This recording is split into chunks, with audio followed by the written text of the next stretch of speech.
All right, here's a question. Are Utahns with disabilities safe under state oversight? Our investigative team is examining reports of group homes failing to supervise clients. Daniela Rivera spoke with advocates who say these tragedies are preventable. 911 for what city? April 2022, Chian Nguyen walked out of the Hidden Hollow Care Center in Orem.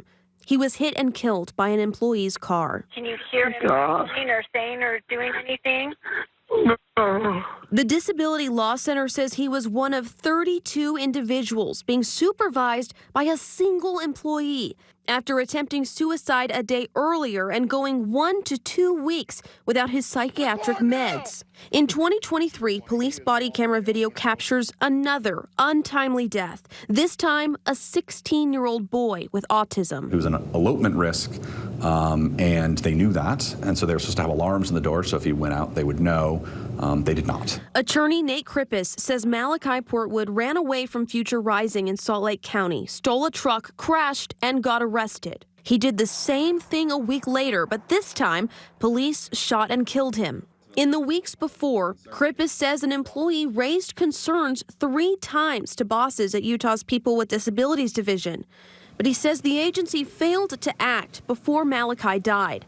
Now it's under criminal investigation, with police saying employees lied about when and how they lost the boy, and Malachi's parents saying they're worried for other kids. What scares us the most is there's other kids with these people. We've seen enough to know that whether it's this case or another, that there are problems. Krippis says one key problem, some providers getting paid top dollar for taking on clients with high needs, then failing to supervise them. The budget for Malachi's care alone, $400,000 per year. Are they capable of providing those services?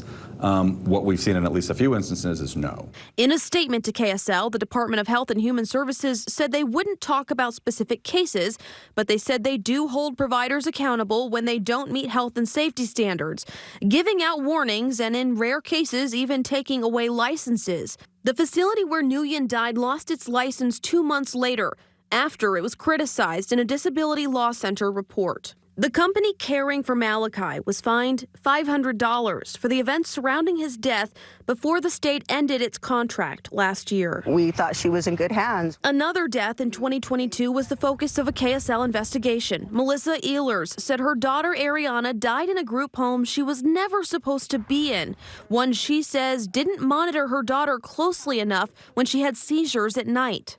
Melissa and KSL tried for more than 2 years to get answers from the state. She went through so many different facilities and foster parents, and she tried so hard, and then this happened. The state is not doing everything it can to ensure that things aren't happening that could be preventable.